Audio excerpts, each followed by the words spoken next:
got like 2 weeks left in the season here in South Carolina. It hasn't been a good year for me. Let a few small deer go early on.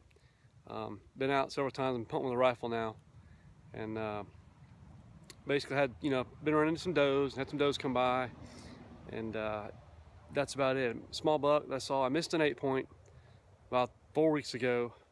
Shortly after I got back from Ohio, he came slipping through, and I was kind of deciding whether it was big enough for me to shoot or not, and I made a decision, and it was only like 60 yards away, and all I can figure is I must have hit a branch or something, because I was calm as can be with it, and it was off to my left. I'm right-handed, so it was perfect direction, and I don't know what the deal was. I couldn't get any of that on camera, and basically I thought it was going to drop. He took a jump, and I thought it was going to fall right there. I figured as soon as I crawl down, he'll be right there, but dude, there was no blood, nothing anywhere. So anyway, I shot the gun, had 2 bullets side by side touching each other at 100 yards, and now the one bright moment I've had is last week.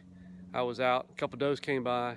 The week before in this area I was at, so I was sitting there and just getting dark, not quite dark yet, still legal light, and here comes this bobcat.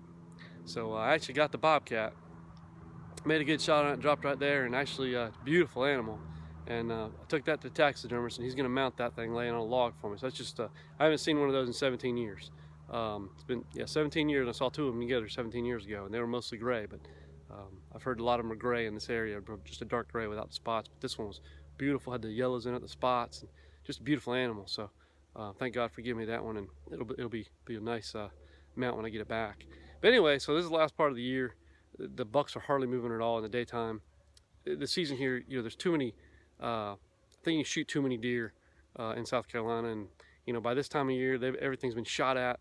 Everything that walks has been shot at, and so they go nocturnal, moving very little. Obviously, they are moving in the day. They got to eat every so many hours, especially when it's cold, but they're not moving much. The does are a little bit more free than the bucks are, but I'm gonna try to set up, throw some corn out for the last couple weeks, and I just came walking on a different part of my property that I haven't hunted a while because it's so close to my house. Because through these woods here, my house is probably 60 yards to the corner of my bedroom over here. But it's up here in the front. I've been hearing people tell me there've been bunch of does coming through my front pasture up here, behind me here, and up there's the road on this side of the pasture. But so I came walking down here, and lo and behold, this is what I found. That here is pretty fresh, and for South Carolina, that's a pretty good sized rub, and it's a decent height up too. So I'm gonna try to. I know a lot of areas where there's some does running around, and if I want to shoot a doe, I could do that. But I really still want to try to get one of those big bucks spin on camera. So I'm gonna try a new product that I saw at Cabela's, and I'll show that to you. Right here.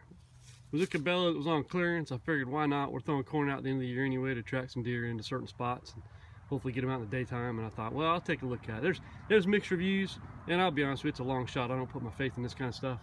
I try to figure where the deer are moving and so forth. But at the end of the season, it gets tough up here. So what we're gonna do is I'm gonna put this out in a different spot. And I'm gonna throw some corn out in the area too, but I'll put a game camera up, and we're gonna see how well the deer react to this big game butter, and we'll see if there's any deer cam pics. I've heard some reviews say the deer will smell this stuff within like 10 hours of putting it out. And I think there's a buck running through this block of woods over in front of me here.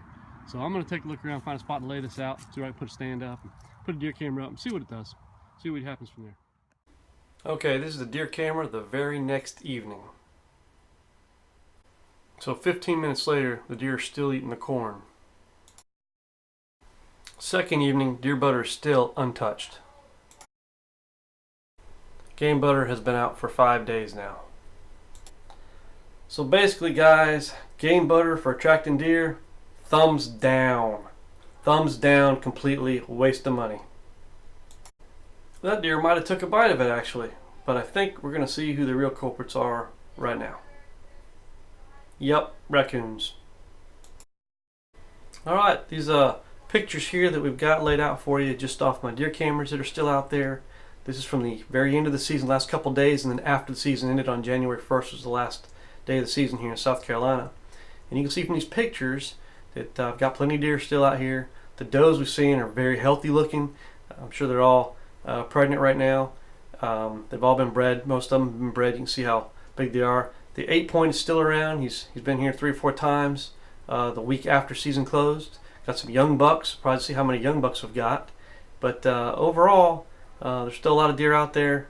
That's got some tall tines. I hope he adds some mass to it for next year on that guy right there. But hopefully we'll see him next year, and he'll be bigger and better.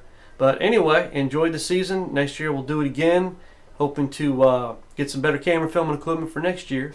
So we'll see you on the hunt. Hope you enjoy it.